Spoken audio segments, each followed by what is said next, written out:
Hello, so today I'm coming at you with a nude glam makeup tutorial. Stay tuned. I'm gonna start off by wearing this headband. This is just gonna help my hair by not getting any makeup on it.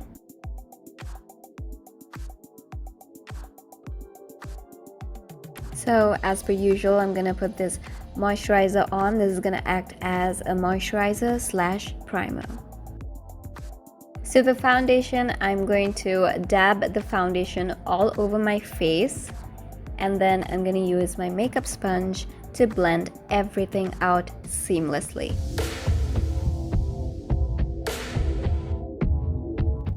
Let me take a second to talk about the concealer method I'm using right now. You probably have seen me use one shade of concealer to brighten and conceal the dark areas of my face, but here I'm using two concealers. Yes, one warm and one light.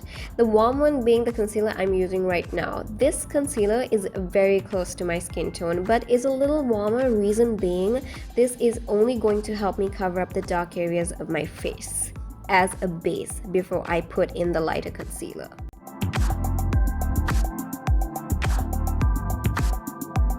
Now for the lighter concealer, why I'm using a concealer this light is because I want to bring in dimension to my face. Since this is a nude look, I don't want my face to end up looking flat. If I were to go in with this concealer initially without having a base concealer, it would actually make me end up looking ashy. And that is not what we want. We want the brightness, but not the ashiness. As you can see, I went in with a very light hand with this concealer because this concealer specifically goes a very long way. Always consider the coverage of the concealer before you use it. I literally dabbed in tiny amounts of this concealer onto the areas I wanted to look lifted. And with the help of the sponge, I'm spreading out the product and really blending it into the skin with that base concealer I put in earlier because I want this look to be seamless as possible. Okay, so as soon as I'm done blending out the concealer, I like to set those areas with my setting powder because I don't want any kind of creasing to happen. Okay, you probably don't know this, but I love contouring. But I kind of messed up today and I will tell you why.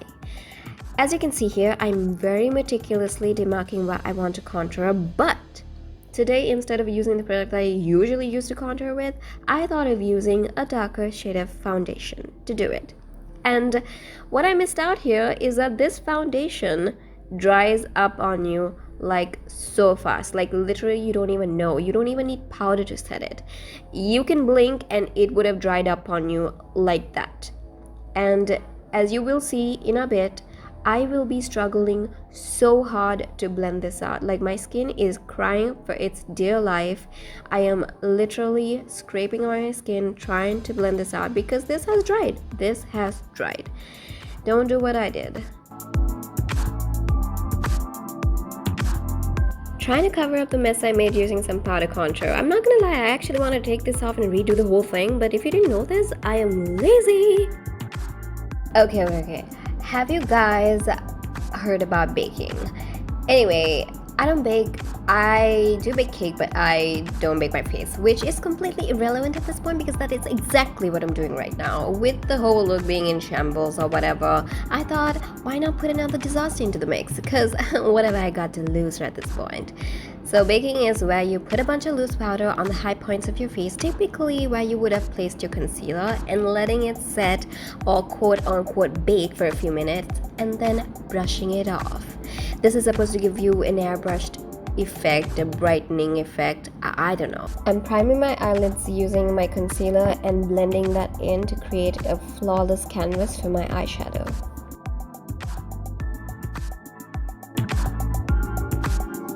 I've done one of my brows off camera, and since this video has all been about trying new things, I decided to do soap brows.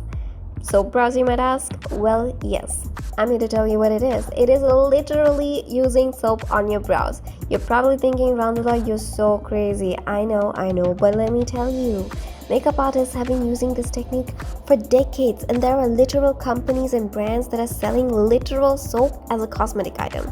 All you gotta do is use a spoolie, get some soap on it, and brush your brows up, and it's like magic. If you want me to do an in-depth tutorial on it, I'd be happy to do it. I'm about to do my eyeshadow, so I'm applying this tape to help with the fallout of the eyeshadow and to give me a neater application.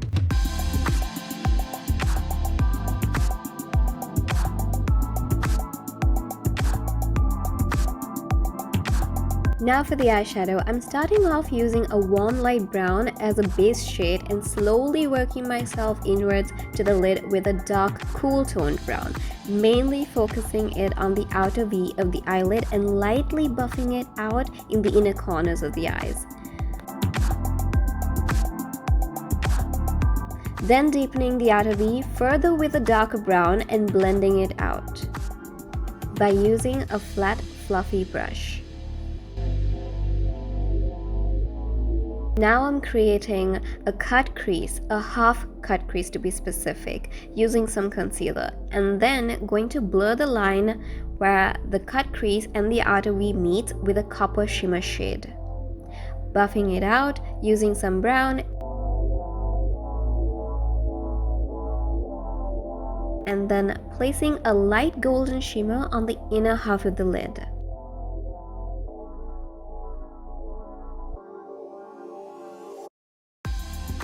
Taking off the tape and softening the edge of the eyeshadow and bringing the color down to the lower lash line.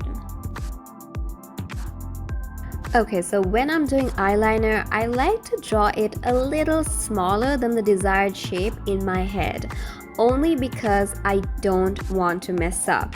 Now we all know the eyeliner can be your best friend or your worst enemy.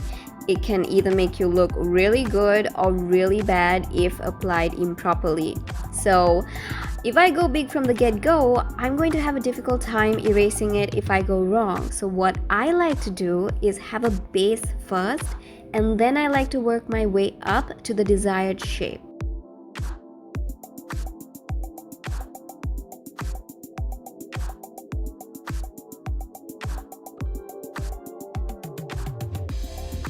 I'm going to take some black eyeshadow and I'm going to smoke my wing out to give a smoked out wing look. Thoroughly coating the top and the bottom lashes with mascara and using the tip of the wand to clump up my lower lashes section by section to give a doll-like look.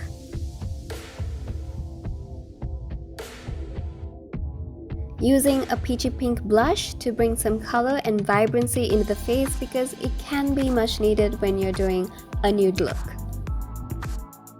Highlighting my cheekbones, my brow bone, and also my inner corner and the tip of my nose. So for lashes, I'm going to apply these wispy lashes. These are not densely packed, so it leaves room for the eyeshadow to shine through without really taking away from what we've created. So for the lips, I want to go with a soft nude, your lips but better kind of look. So what I'm doing here is I'm going to go in with a nude brown liquid matte lipstick and I'm going to apply that all over my lips. And while the lipstick is still wet, I'm going to apply a lighter nude shade in the center, and I'm going to use a flat lip brush to blend out the lighter shade in the center to give it an ombre look to the lips.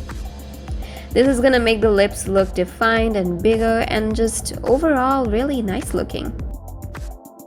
Alright, since we have our eyes and our lips done, we need to balance out the rest of the face, and I'm doing that by bringing in some warmth into the face using some bronzer.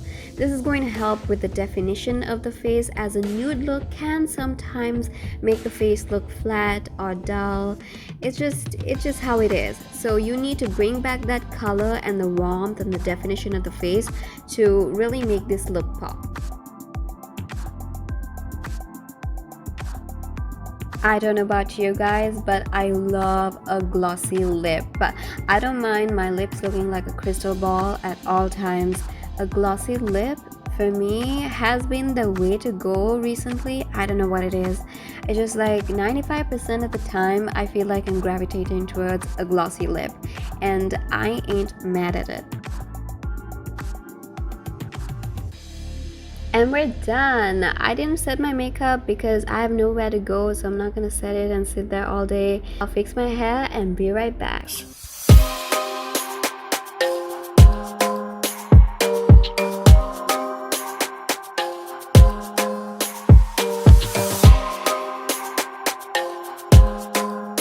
If you liked this video, drop a thumbs up and also subscribe to my channel. I would appreciate that so much.